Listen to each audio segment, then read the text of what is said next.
आज हमारे साथ हैं रायपुर के मेयर माननीय एजाज ढेबर जी। तो आज हम इनसे कुछ बातचीत करते हैं। सर, महिलाओं के साथ काफ़ी जो आपराधिक गतिविधियां हो रही हैं, तो वो उसका कारण क्या है सर? एक कारण तो ऐसा हम लोग नहीं बोल सकते कि उस समय क्या परिस्थिति होती है, मगर ये जरूर है कि महिलाओं के साथ जो अत्याचार होते हैं या फिर अभी जो अत्याचार हो रहे हैं, चाहे उसको हम दहेज प्रताड़ना से लें या फिर हम उसको और किसी चीज़ से लें, मगर ये मान के चलो कि कहीं ना कहीं महिलाओं के ऊपर जो अत्याचार हो रहे हैं वो नहीं होना चाहिए। जिस तरीके से ये समाज की सबसे बड़ी बुराई है दहेज, या फिर हम लोग देखते हैं आजकल एक नया सिस्टम चालू हो गया है कि घर में सास और बहू ये लोग की लड़ाई, या फिर जब मुझे ऐसा लगता है कि इसका इलाज भी जो महिलाओं के पास भी है। अगर इसमें अगर बुराई छुपी है तो इसकी अच्छाई भी महिलाओं के पास है। जिस दिन महिला अपने आप को बहू नहीं, किसी घर में अगर बेटी मानेगी, सास। सर, ये चीजें तो आती हैं ससुराल वालों के साथ भी। नहीं, मैं अभी तो मैंने एक ही बात, नहीं अभी तो मैंने ये अभी मैंने एक ही बात कही, फिर मैंने ये अभी दूसरे में भी आ रहा हूँ ना।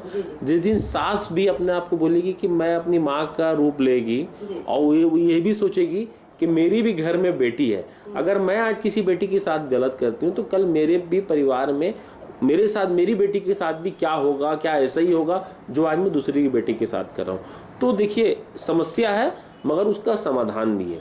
और एक बात यह भी सत्य है कि देखिए, कोई भी पुरुष आज अगर हम लोग महापौर बन के अगर हम लोग बैठे हैं या बोल रहे हैं, तो देखिए किसी न किसी सफल पुरुष के लिए, अगर मुख्यमंत्री जी भी बैठे हैं या नरेंद्र मोदी जी भी बैठे हैं, मैं ये बोलता हूँ ना, किसी न किसी के पीछे कहीं ना किसी महिला का हाथ होता है। किसी भी सक्सेस पुरुष के पीछे आप दिखवा लीजिए, तो कहीं ना कहीं महिलाएं बहुत हमारे इस समाज के लिए, हमारे पूरे देश के लिए, पूरे विश्व के लिए महिला बोलना चाहिए एक देवी है।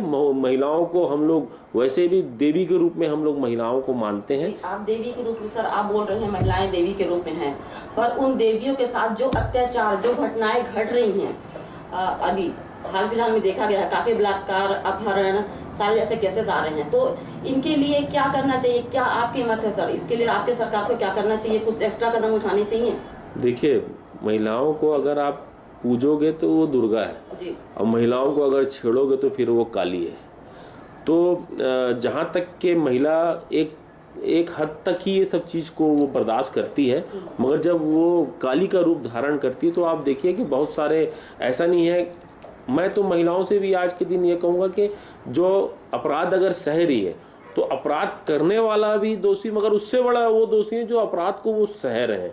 और जहाँ तक कि आप सरकार की बात कर रहे हैं, हम लोग ऐसा नहीं है कि हम कोई यहाँ पर जो अभी हाल में जो सरकार है कांग्रेस की, जिसके मुख्यमंत्री भूपेश बघेल जी हैं, जहाँ जहाँ महिलाओं के मुद्दे आते हैं, जहाँ जहाँ महिलाओं की बात आती है, आप देख लीजिए तुरंत तो एक्शन होता है। तुरंत जहाँ अगर कोई बलात्कार जैसी कोई घटना घटती है, तुरंत एक्शन होता है, तुरंत उसको संज्ञान में लेके किया जाता है। क्योंकि एक महिला का जब मैटर आ जाता है ना, तो आदमी एक बड़े उसको संज्ञान पूर्वक, बड़े उसको मतलब बड़े ध्यान पूर्वक उसको काम को फिर हम लोग करते हैं। और हमारी सरकार इसके लिए बड़ी वो है कि किसी महिला के ऊपर अगर कुछ हो गया तो बड़ी संजीती से, बड़े उससे, उसके साथ में कोई अत्याचार ना हो, उसके साथ कोई और इंसाफ उसको वहीं पर मिल जाए, यह हमारी सरकार की पूरी तरीके से कोशिश रहती है। सर, बीजेपी की महिलाओं ने धरना प्रदर्शन किया था शायद इसी पे, तो उसके बारे में आप क्या कहना चाहेंगे? नहीं, बीजेपी के लगता है आपको कि नहीं उनका ये जो सारी चीजें हैं, धरना प्रदर्शन है महिला मोर्चा के द्वारा? मैं बीजेपी और कांग्रेस में जाना नहीं चाहता। मैं जानना चाहता हूँ महिलाओं के ऊपर।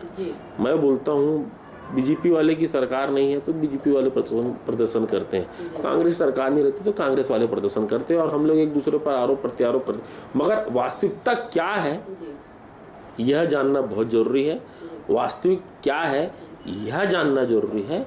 देखिए, आरोप प्रत्यारोप, और देखिए जब सरकार अच्छी चलती है, जब काम अच्छे होते हैं, तो कहीं ना कहीं सबके पेट में तकलीफ होती है। और मैं भारतीय जनता पार्टी वाले वो सिर्फ महिला मोर्चा नहीं, वो कहीं पर भी यहाँ पर भी जब अच्छा काम हो रहा है तो हर सरकार तो और जब हम लोग अच्छा काम कर रहे थे तो भी बीजेपी वाले आके यहाँ विरोध करते थे। मगर हमने पहले कहा हमें किसी विरोध से ना हमें डर लगता है, ना हम डरते हैं, ना हमारी सरकार, ना नगर निगम।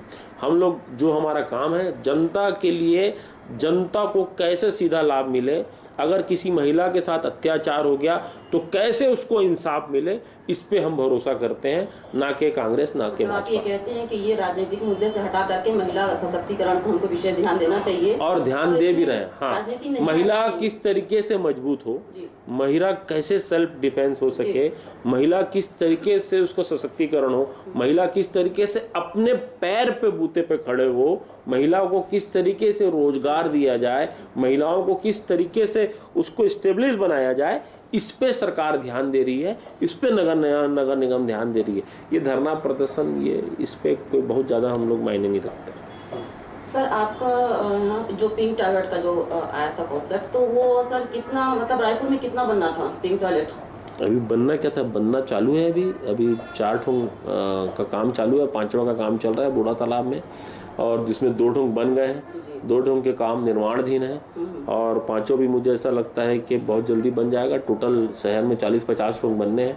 इसके पहले तो किसी सरकार ने, किसी ने नहीं सोचा। अगर हम बोलेंगे भारतीय कांग्रेस पार्टी और उसकी बात करेंगे भारतीय जनता पार्टी की, तो इसके पहले सरकार ने किसी नहीं सोचा। क्या पहले महिलाएं लोग नहीं रहती थी क्या रायपुर में? क्या पहले महिलाओं का शहर नहीं था रायपुर? ये सोच के आदमी का निर्भर रहता है कि आप किस तरीके से किसी शहर के लिए क्या सोच रहे हो, क्या आपकी प्लानिंग है, क्या आपका विजन है, कैसा आपको काम करना है। आपके पास विजन ही नहीं है, आपके पास सोच ही नहीं है। भाई आज महिलाएं बड़े उससे जाके आज पिंक टॉयलेट में जाके आज वहाँ पर अपने बच्चों को फीडिंग करवा रही है। बाथरूम टॉयलेट की महिलाओं के लिए व्यवस्था है। ऐसा कभी शहर में पहले हुआ क्या? आज जाके वो देख लीजिए 5 स्टार जैसे होटलों में होता है उस तरीके का पिंक केयर बना हुआ है। तो ये आदमी की सोच पर निर्भर करता है। और मुझे हमेशा इस बात पे ये रहा कि ये जैसे आज किसी महिला को जैसे मार्केट में है, किसी महिला को बाथरूम की कोई प्रॉब्लम आई, उसको सीधा अपने घर जाना पड़ता था। वो आज सार्वजनिक जो शौचालय वहाँ नहीं जा सकती, क्योंकि वहाँ पुरुषों का भी इतना जमावट रहता है कि वहाँ महिला घुसने में उसकी हालत खराब हो जाती है। इसलिए जितने भी बाजार हैं, अभी आप देखो जितने भी टॉयलेट बने हैं सब बाजार क्षेत्र में बने, और ये जितने बाजार क्षेत्र हैं आप ये मान के चलो कि जितनी महिलाओं को ये टॉयलेट वाली परेशानी है, या आप मान के चलिए कि पिछले हम 6 महीने में पूरे तरीके से ख़त्म कर देंगे। महिलाओं के लिए ये पिंक केयर हर जहाँ पर बाजार है वहाँ ये बने रहेगा, जिससे हमारी महिलाओं को किसी भी प्रकार की परेशानी नहीं होगी। सर इसकी जो स्वच्छता का बात कहें अगर हम, तो इनकी साफ सफाई के लिए क्या व्यवस्था की गई है? जो पिंक टॉयलेट जो बने होंगे उनकी साफ सफाई के लिए देखिए मैडम, कर्मचारी नियुक्त किए गए हैं। देखिए मैडम, मैं आपको एक बात बता दे रहा हूँ कि हमने इसमें नगर निगम ने बहुत सारे सुलभ शौचालय बनाए हैं, मगर वो नगर निगम के जैसे हैं। मैं भले नगर निगम का महापौर हूँ, मगर मैं बेबक होकर बोल सकता हूँ कि वो जिस तरीके से उसमें गुणवत्ता होना चाहिए उस तरीके की गुणवत्ता नहीं है। और क्योंकि मैं स्पष्ट बोलने के लिए बहुत बेबक बोलता हूँ, जो चीज़ होती है वो चीज़ बोलता हूँ, उसमें वो गुणवत्ता चीज़ नहीं है, क्योंकि वो नगर निगम के कर्मचारी काम करते हैं। इसलिए मैंने इसको जितने भी बड़े CSR वाले होते हैं, जो बड़े बड़े इंडस्ट्रीज होते हैं, उनके हाथ में इनको दे रहा हूँ। जैसे कि अभी जो खुला है उसको साडा वाले लोग चला रहे हैं, उसकी साफ सफाई साडा वाले, उसको प्राइवेट कॉन्ट्रैक्ट पे दे दिया है। हाँ, नहीं कॉन्ट्रैक्ट नहीं, सिर्फ मेंटेनेंस। कॉन्ट्रैक्ट कुछ नहीं, आप अपना ऊपर बोर्ड लगवा लीजिए, बाकी मेंटेनेंस, उसमें साफ सफाई, उसमें खर्चा, उसमें फिनाइल, उसमें साफ सफाई, ये पूरे तरीके से वो कर भी रहे हैं। हमारे माननीय एजाज ढेबर जी ने काफ़ी अच्छी बातें बताई, और महिला सशक्तिकरण के बारे में भी कहा उन्होंने कि महिलाओं का जो मुद्दा है वो किसी राजनीति से परे होना चाहिए, और इसमें राजनीति मुद्दा बिल्कुल भी नहीं आनी चाहिए।